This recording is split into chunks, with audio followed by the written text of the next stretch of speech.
Hi అందరికీ, welcome to my channel. అసలే summer, అందులో మ్యాంగోస్ సీజన్. ఇంకా మ్యాంగోస్తో రెసిపీస్ చేయకుండా ఎలా ఉండగలము?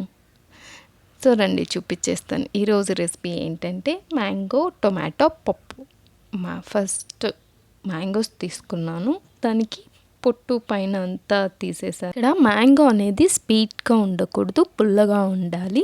అలాగే ఒక చిన్న ఆనియన్ని కట్ చేసుకున్నాను, తెల్లగడ్డ ఒక 6 తీసుకున్నాను, పచ్చిమిర్చి కూడా ఒక 6 తీసుకున్నాను. మీకు కారం ఎంత కావాలంటే అంత అడ్జస్ట్ చేసుకొని వేసుకోండి. టొమాటో 2 టొమాటో తీసుకొని కట్ చేసుకున్నాను. ఇక్కడ బ్యాల్లో వచ్చి నేను ఒక హాఫ్ అన్ అవర్ ముందే నానపెట్టేసాను. సో అన్నీ కుక్కర్లోకి వేసుకొని పసుపు కొంచెం, ఆయిల్ 1/2 టీ స్పూన్, అలాగే వాటర్ కూడా వేసుకొని ఒక 4 విజిల్స్ రావాలి. విజిల్ అంతా వెళ్ళిపోయాక ఓపెన్ చేస్తే పప్పు, మ్యాంగోస్, టొమాటో అంతా బాగా ఉడికిపోయినాయి. ఇప్పుడు పప్పు గుత్తి తీసుకొనేసి బాగా అంతా టొమాటోని, పచ్చిమిర్చిని అంతా బాగా స్మాష్ చేసుకోవాలి.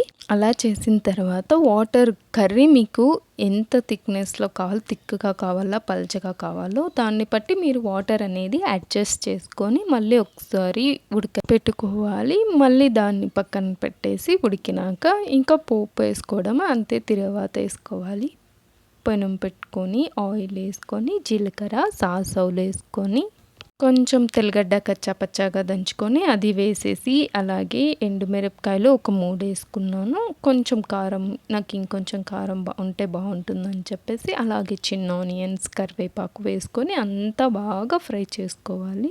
ఇంగువ అలాగే కొత్తిమీర వేసేసి మళ్ళీ ఒకసారి బాగా ఫ్రై చేసుకున్నాక దాన్ని తీసుకొని పప్పులోకి వేసుకొని మళ్ళీ అంత పప్పు ఒకసారి బాగా మిక్స్ చేసుకొని సర్వ్ చేసుకొని తినడమే. ఎంతో టేస్టీగా పుల్లగా ఉండే టొమాటో మ్యాంగో పప్పు రెడీ అయిపోయింది.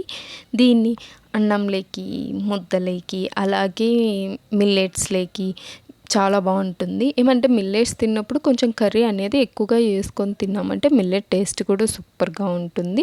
అలాగే నా ఛానల్లో కంటెంట్ నచ్చితే నా ఛానల్ని లైక్ చేయండి, కామెంట్ చేయండి, షేర్ చేయండి,